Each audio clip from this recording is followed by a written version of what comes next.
Olá, estamos começando o nosso programa Encontro Fraterno. Hoje falando sobre doutrina espírita, o que ela pode fazer na vida de cada um de nós. Para conversar conosco, Carlos Campetti, que é diretor do ESG, o Estudo Sistematizado da Doutrina Espírita, e também do Departamento de Comunicação e Marketing da Federação Espírita Brasileira. Você acompanha ainda o Evangelho Responde com Calcide Sarroris, a dica de leitura, o momento cultural e muito mais. Estamos começando o nosso programa Encontro Fraterno, que é o Espiritismo na sua TV. Fique conosco.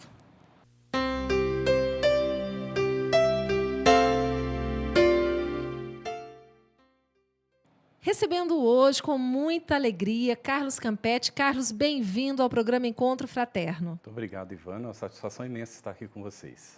O Carlos, que está em Goiás, participando do quarto Encontro Estadual de Estudos e Cursos. E nós, então, quando começamos a estudar o Espiritismo, eu, por exemplo, no meu caso, comecei pelo ESG. Tive essa felicidade de começar de uma forma muito maravilhosa. Nós aprendemos que nem tudo é espiritismo, mas muitas vezes as pessoas fazem uma confusão danada, não é, Carlos? Como é que nós poderíamos definir o que é realmente espiritismo, doutrina espírita? Allan Kardec deixou muito claro para nós que ele estava, ao travar contato com os espíritos, com o fenômeno da comunicação dos espíritos conosco, ele, ao entender que havia por trás disso todo um ensinamento trazido pela espiritualidade superior, ele deixou muito claro que, para que não houvesse confusão sobre o que ele estava fazendo, ele criaria um novo termo. A palavra espiritismo foi cunhada por Allan Kardec, portanto é um neologismo no idioma francês e que a gente traduziu naturalmente para o português como sendo espiritismo. Então o espiritismo é uma doutrina de tríplice aspecto, que tem no seu corpo o aspecto científico, da análise da comunicação dos espíritos conosco, e tem também a consequência filosófica desse ensinamento, desse contato com os espíritos, e esse ensinamento filosófico traz a consequência moral, como Allan Kardec destaca, que é uma proposta de transformação, de reforma, de melhoria do ser, de aperfeiçoamento, de evolução em todos os aspectos. Então, o Espiritismo tem uma proposta muito clara. Quando a pessoa não estuda Allan Kardec, não conhece a proposta espírita, ainda que ela se autodenomine espírita, não necessariamente ela é. Porque Allan Kardec define o espírita, o verdadeiro espírita, como aquele indivíduo que trabalha, que luta pela sua transformação moral, que emprega esforços para domar as suas inclinações negativas, para se fazer uma pessoa melhor a cada dia. E não combina o espiritismo, por exemplo, com a acomodação no egoísmo, no orgulho, no indivíduo que tem muita necessidade de se projetar, de ser e de se fazer guia dos outros. Isso não combina com o espiritismo. Então, quando nós vemos pessoas que, inclusive, conseguem amealhar acólitos e seguidores em nome do espiritismo, isso é um engano. Normalmente, o comportamento dessa pessoa não é um comportamento espírita. E essa própria pessoa, dirigindo outras, sendo guia dos outros, ela possivelmente não tenha conhecido o espiritismo para agir dessa forma. Porque quando ela conhece, ela vai entender que a proposta do espiritismo é uma proposta que veio dos espíritos superiores e não é fruto do entendimento simples da nossa cabeça. Nós estudamos o espiritismo e compreendemos a amplitude dessa proposta. E que dentro do espiritismo não cabe, eu acho tal coisa, ou o meu guia me disse tal coisa, então eu vou fazer. Porque a proposta, desde o início de Kardec, é que nós examinemos aquilo que os espíritos nos falam. Porque o nome propriamente do espírito pode não dizer nada. Porque, inclusive, nós podemos citar um exemplo. Um companheiro nosso ficou muito incomodado porque, num certo local, faziam filas. Porque tinha uma pessoa que, segundo dizia, estava recebendo Paulo e dava orientação para as pessoas. Então, Paulo, a gente pensa logo em Paulo de Tarso, não é? Paulo, apóstolo, seguidor de Jesus, que fez aquela transformação maravilhosa, escreveu as epístolas. Então, esse companheiro resolveu entrar na fila um dia para conversar com o espírito. E quando ele chegou lá no médium, ele disse assim, olha, eu vim aqui para lhe fazer uma pergunta, eu gostaria, não é? Uma vez que você é Paulo, que você me citasse o que está escrito logo no primeiro versículo da primeira epístola aos Coríntios. Aí ele falou, por que eu sou obrigado a saber isso? Ele falou, você não está dizendo que é o Paulo de Tarso? Ele disse assim, eu nunca disse isso. Eu disse que eu sou Paulo, vocês é que estão falando que eu sou de Tarso. Então, você vê como são as coisas. As pessoas se deixam enganar, criam ilusões muitas vezes e são mistificadas, enganadas pelos espíritos ignorantes. Às vezes não maldosos, não querem até causar nenhum prejuízo, mas eles estão ali, as pessoas estão ouvindo o que eles estão falando, não importa a bobagem que seja, então eles seguem falando, não tem compromisso, não é? Então a espiritualidade superior tem um compromisso com a nossa melhoria, com o nosso aperfeiçoamento, com nós vivemos melhor a nossa vida de relação com o semelhante, de nós sermos mais úteis e efetivamente construirmos a nossa felicidade pelo bem que nós fazemos ao nosso semelhante. Muito bem, nós estamos falando hoje sobre o surgimento da doutrina espírita, os princípios fundamentais que ela nos apresenta. Nós vamos para um breve intervalo, mas retornamos daqui a pouquinho. Antes, confira a dica de leitura da semana. Até já.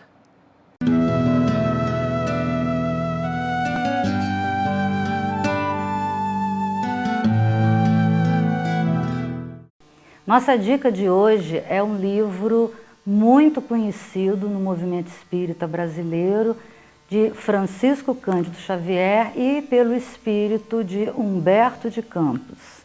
É um livro importantíssimo para nós brasileiros. Brasil, coração do mundo, pátria do Evangelho. Emmanuel vem nos contando, desde o início, o trabalho que a espiritualidade desenvolveu para colocar aqui, no nosso país, a árvore do Evangelho de Jesus, transplantando-a da Europa para as Américas. Nos relata o cuidado, os detalhes de como Jesus, através dos seus emissários divinos, promoveu o descobrimento do Brasil, promoveu a integração dos negros no nosso país, a fim de que a nossa raça pudesse ter como base a humildade, a serenidade dos índios, a possibilidade de trabalho dos escravos africanos e a necessidade, a sede de justiças daqueles degredados que vieram de Portugal habitar a nossa terra.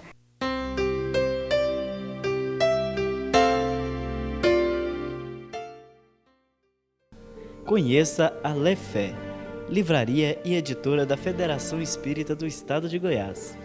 Menores preços, obras selecionadas, conforto e garantia. Facilidade no pagamento, entrega a domicílio. Venha tomar um cafezinho com a gente.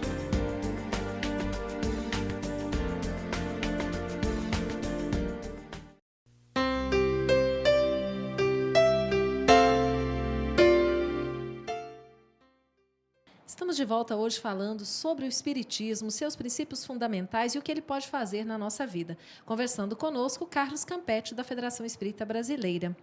Carlos, então, falando aí do surgimento da doutrina espírita, de O Livro dos Espíritos, essa primeira publicação, a partir de então surge a doutrina espírita.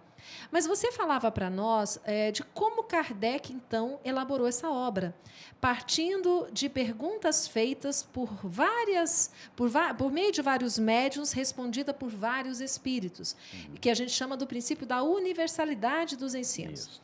Mas, no entanto, nós vemos hoje, principalmente no próprio movimento espírita, algumas orientações espirituais que chegam, ou algumas propostas, até mesmo dos espíritos encarnados, que não estão contempladas nessa obra básica, mas que o movimento espírita já aceita como sendo verdade.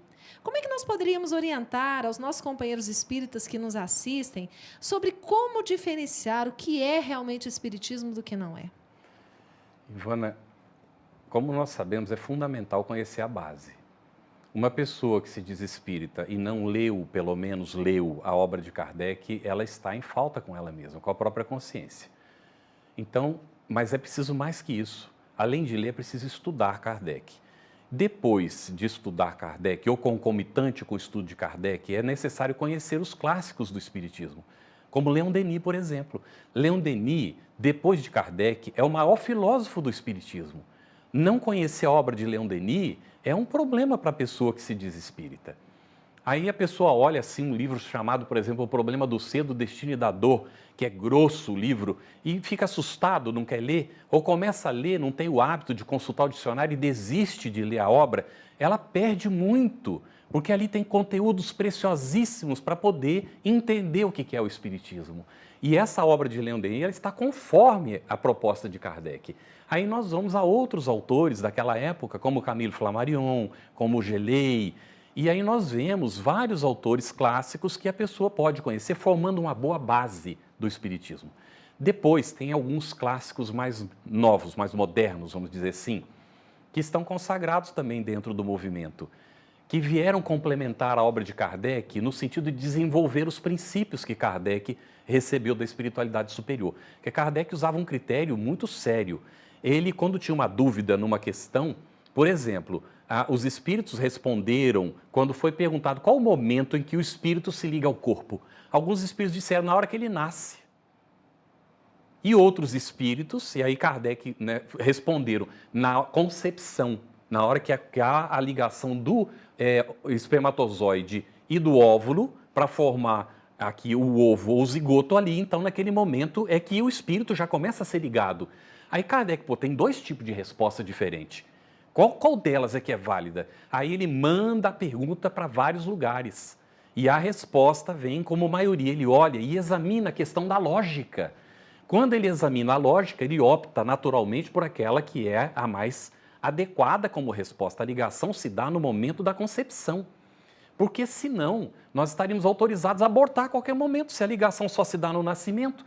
E a gente sabe que não é assim. Porque a própria ciência hoje demonstra que o feto tem reações. Quer dizer, tem um espírito ali que está ligado àquele corpo, já tendo reações desde a vida intrauterina, recebendo as influências e tudo do campo materno, da família e tudo mais. Isso já foi demonstrado hoje.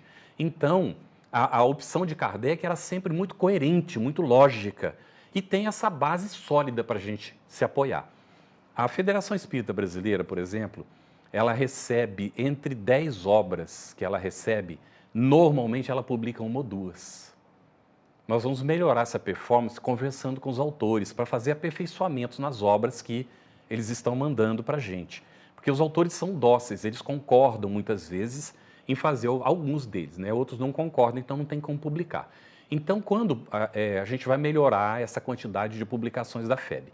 No entanto, muitas das obras que a FEB recusa, porque a obra precisa de aperfeiçoamento, porque a obra não tem condição, porque não está conforme com a proposta de Kardec, logo em seguida ela é vista publicada por outras editoras sem nenhuma alteração. Então hoje nós temos uma quantidade muito grande de obras publicadas sem exame. Quando a obra é publicada por outra editora e foi aperfeiçoada, maravilhoso, porque isso tem que ser feito. É o que a gente precisa, adequar aquilo que nós estamos propondo para publicar à proposta original do Espiritismo. Aí a pessoa diz, mas a doutrina é evolutiva, o próprio Kardec disse que a última palavra não foi dada, mas as palavras seguintes têm que ser coerentes com a base. Quando elas contrariam a base ou são incoerentes com a proposta original, então a gente precisa ficar com o pé atrás e, em princípio, não aceitar aquilo.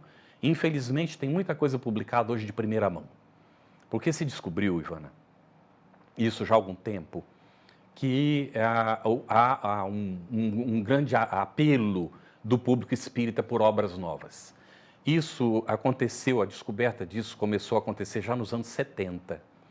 Eu não sei se você teve oportunidade, se os nossos espectadores tiveram a oportunidade de conhecer um autor chamado Neymar. Ele era Neymar de Barros, se não me falha. Ele escreveu uma das obras, lembro bem, chama Deus Negro. Ele, católico, trabalhava na Rede Tupi na época, o estúdio pegou fogo e queimou, só sobrou uma imagem do Cristo que estava num local e ele ficou impressionado com aquilo. E ele começou a escrever, teve umas ideias, escreveu uns pensamentos muito interessantes e ele quis publicar. E ele escreve numa das obras, acho que foi na segunda que ele edita, na introdução, ele diz, quando eu fui editar o primeiro livro, eu procurei vários editores e um deles me disse o seguinte, olha, essa obra vai vender muito, basta dizer que você é médium que recebeu dos espíritos. Isso em 1975 por aí. Agora, imagine já naquele tempo, e ele disse assim, eu, coerente, não quis aceitar isso, porque isso seria enganar o público. E ele tinha toda a razão. Ele não tinha, ele achava, pelo menos, e considerava que não tinha recebido nada disso dos espíritos. Ele não tinha essa visão dos espíritos, nem tinha essa ideia. Ele ficou sabendo disso por causa do editor que falou isso para ele. Então ele escreveu, ainda que inspirado e tudo mais, mas ele achou que era ele que tinha escrito. Ele tinha que ser coerente, publicar com o nome dele. E foi o que ele fez, não é? Na época, inclusive, a obra chegou muito para a juventude, foi muito interessante. Mas naquela época, logo em seguida também, foi feita uma pesquisa no Brasil, no mundo inteiro, a respeito da leitura. E eu creio que foi a Unesco ou a ONU que fez essa pesquisa. E se identificou que no Brasil, na época, a leitura era normal de um país terceiro-mundista. Ou seja, as pessoas liam muito pouco. Mas havia um nicho no público brasileiro que lia muito. E esse nicho eram os espíritas. Então, naquele tempo, eu jovem ainda pensei, meu Deus, isso aqui publicado vai começar a chover de editora vendendo obras chamadas espíritas. E, efetivamente, hoje é uma quantidade imensa de editoras que vendem obras que têm o título de supostamente espírita ou afinidade com o espiritismo. E o espírita, então, precisa conhecer a obra básica. Necessita conhecer Kardec, porque ninguém vai fazer um Index Prohibitorium, porque isso a igreja fez com um desastre.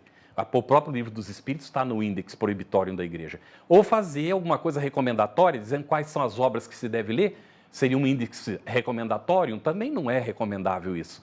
Por isso, nós devemos seguir a orientação de Kardec. E o que Kardec nos disse a respeito? Que o espírita precisa conhecer o espiritismo.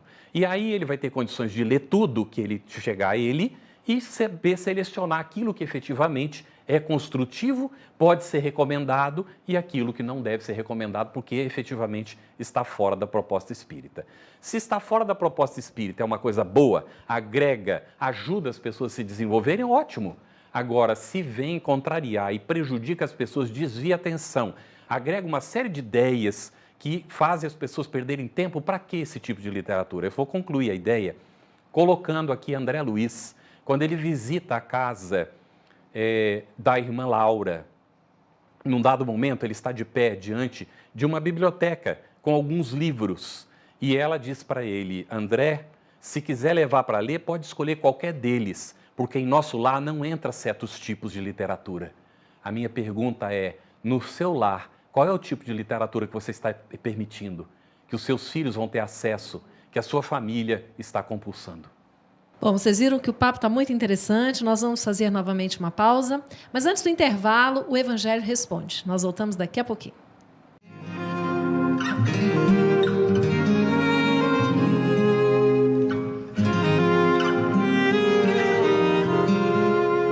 Olá.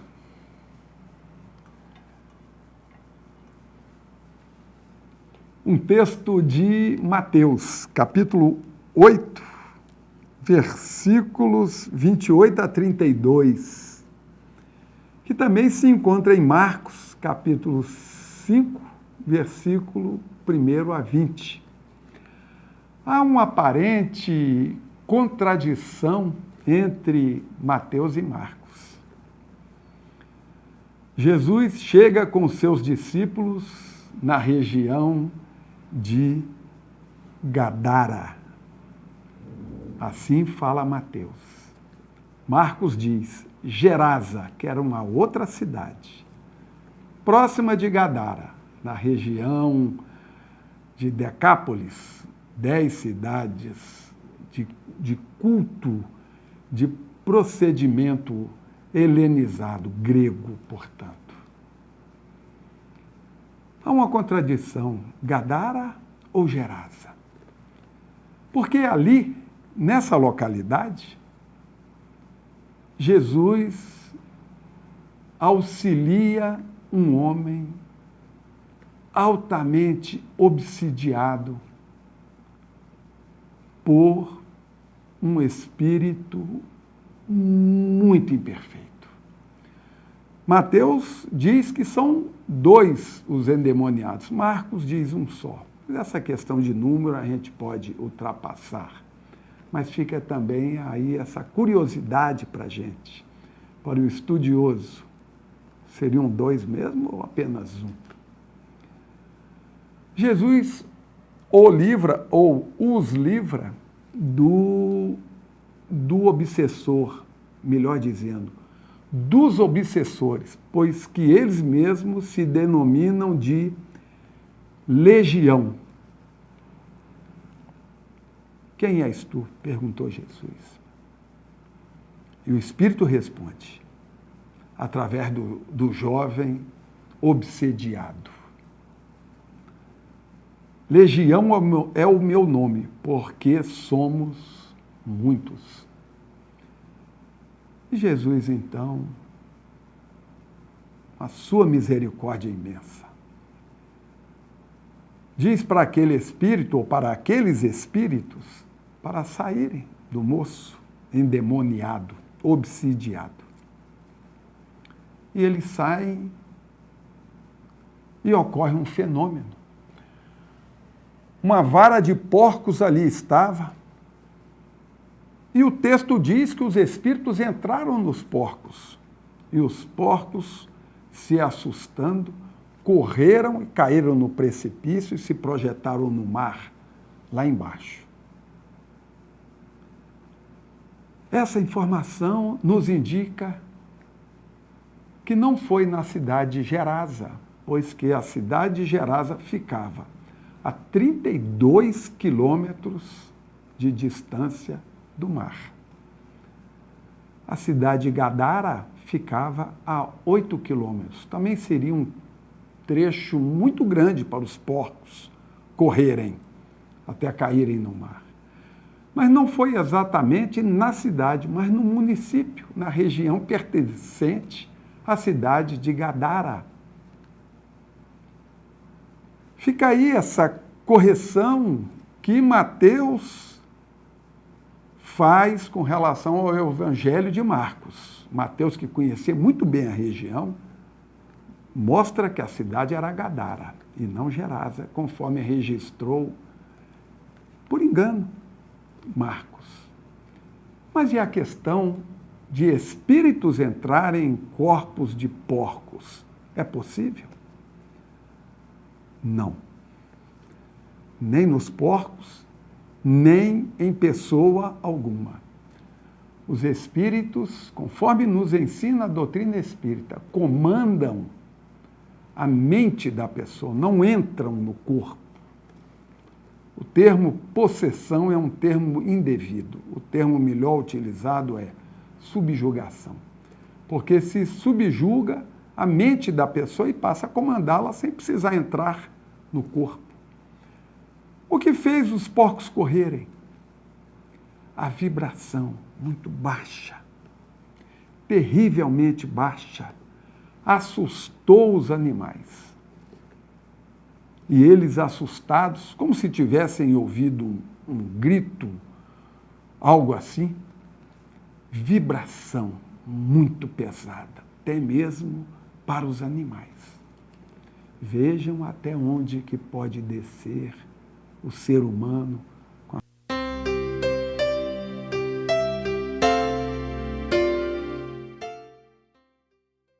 Conheça a Lefé, livraria e editora da Federação Espírita do Estado de Goiás. Menores preços, obras selecionadas, conforto e garantia. Facilidade no pagamento, entrega a domicílio. Venha tomar um cafezinho com a gente.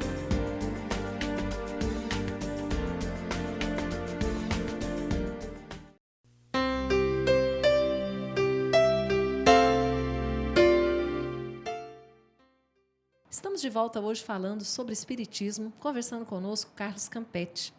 Carlos, as pessoas que estão nos assistindo, muitos ainda não conhecem o espiritismo, mas se sentem curiosos. Qual é o caminho que a pessoa que se interessa, que queira saber mais sobre a doutrina espírita deve seguir? Ela deve adquirir as obras, fazer a leitura em casa, procurar uma casa espírita? Qual é a sua recomendação? Olha, se a pessoa ela tem disponibilidade, não tem nenhum prejuízo com isso, pode procurar uma casa espírita. De repente começar ouvindo alguma palestra, e conversando com alguma pessoa na casa espírita, inclusive recebendo lá a orientação daquilo que poderia ler, daquilo que está disponível para comprar. No entanto, nós já temos uma orientação muito clara, muito coerente, tirada do próprio consenso, não é, do nosso trabalho. Qual foi a primeira obra que foi editada? Não foi o Livro dos Espíritos? Que algumas pessoas olham e dizem assim, mas nem todo mundo tem condição de ler o Livro dos Espíritos. Eu pergunto, será que não? É uma questão efetivamente de começar, que é uma coisa mais lógica do que a introdução feita por Allan Kardec no Livro dos Espíritos, e não é uma linguagem tão difícil. Se a pessoa não está habituada à leitura, ela pega um dicionário, ela vai até a página 50, 60, 80, máximo 100, e ela já se acostumou com os termos, ela já não precisa consultar tanto o dicionário, e ampliou a sua cultura, e a pessoa rompe uma barreira. Então, também, não é da primeira leitura que a gente entende tudo. A pessoa querer entender tudo, o Livro dos Espíritos, nós estamos estudando há muitos anos, e a gente termina e volta outra vez, e cada vez que a gente estuda, a gente descobre coisas novas. Então não vai ser na primeira leitura que a pessoa vai entender tudo. Isso não é para desanimar, não, ao contrário, é para dizer, vale a pena ler esse livro. Então, por onde a gente começa? Começa pelo Livro dos Espíritos. Mas a pessoa não gosta dessas leituras sérias, o que eu recomendo para ela? Bom, se a pessoa não gosta de leitura séria, vai ser difícil, porque toda a literatura espírita é séria. Mas ela prefere um romance. Então tá bem. Ela prefere um romance, então vamos ler Emmanuel. Emmanuel há 2000 anos, 50 anos depois, Paulo Estevão, uma coisa maravilhosa. A pessoa começa e depois não consegue parar. Às vezes tem gente que lê a noite inteira, não consegue nem dormir, porque o livro é tão empolgante que a pessoa vai até o fim. E aí tem Ave Cristo, essa série maravilhosa. Se a pessoa gosta de uma história romanceada, então vale a pena ler André Luiz. Mas se a pessoa já leu o Livro dos Espíritos, conhece o Evangelho, travou contato com o Livro dos Médiuns, quando ele lê o romance de Emmanuel, ele vai ver a riqueza que está lá dentro. Quando ele lê André Luiz, ele vai ver como André Luiz desenvolve os princípios colocados por Kardec. Então, se a pessoa lê André Luiz e não conhece Kardec, ela perde muito. Ela não apreende todo o conteúdo. Então, vale a pena começar mesmo por Kardec. E depois, a pessoa tendo boa vontade, um pouquinho de esforço, ela consegue ler Leon Denis. É uma leitura um pouco mais árida, um pouco mais exigente, de repente, porque trata de filosofia mesmo. Quem gosta, maravilhoso. Quem não gosta, tem um pouco de dificuldade. Mas essa barreira pode ser vencida. E a gente, então, termina esse comentário colocando o seguinte. Tem espírita que não quer saber de ler, não quer saber de estudar. Ele prefere ouvir palestra. Eu me lembro do nosso pai. Ele estava mais ou menos com 50 anos. Uma vez ele disse para mim, para o meu irmão Geraldo, que não era necessário ler, porque a gente ia no centro, ouvia palestra e a gente aprendia do mesmo jeito. Então, eu e o Geraldo trocamos um olhar entre os dois, né? Temos muita afinidade, a gente já viu. E o nosso pai, ele sempre nos ensinou a ter o valor da própria opinião. Ou seja, se a gente não concorda com a educação, se manifestar, se é possível. E com ele sempre permitiu. Então, nós pedimos para ele, nos desculpe, papai, mas nós dois não concordamos com o senhor. Porque o palestrante, ele está dando uma interpretação daquilo que ele leu. E a pessoa que lê, ele vai ter a primeira interpretação, a interpretação própria do que ele está lendo. Por isso é conveniente que a pessoa leia em primeira mão, para ela formar, então, os seus próprios conceitos. E não formar conceitos ouvidos com base no que ouviu de interpretação de uma segunda pessoa. Lógico que a palestra é importante, ela é boa, mas ela não substitui a leitura. Ela é complementar, ela ajuda, mas a leitura ela é fundamental para o espírita. O espírita, por natureza, é um indivíduo que estuda. Ele precisa estudar. Quando não estuda, essa pessoa pode estar se denominando como espírita e está cometendo um engano. Se ela estiver trabalhando para a sua transformação moral, fazendo bem para o semelhante, excelente. Mas ela precisará desenvolver um outro aspecto também, que Kardec coloca, que a hierarquia dos espíritos superiores, ou entre os espíritos como um todo, ela é medida por duas características fundamentais. É a evolução intelecto-moral. Ou seja, nós precisamos desenvolver as duas coisas. Não basta só ser bom, isso já é ótimo, é excelente, mas é preciso também entender as coisas.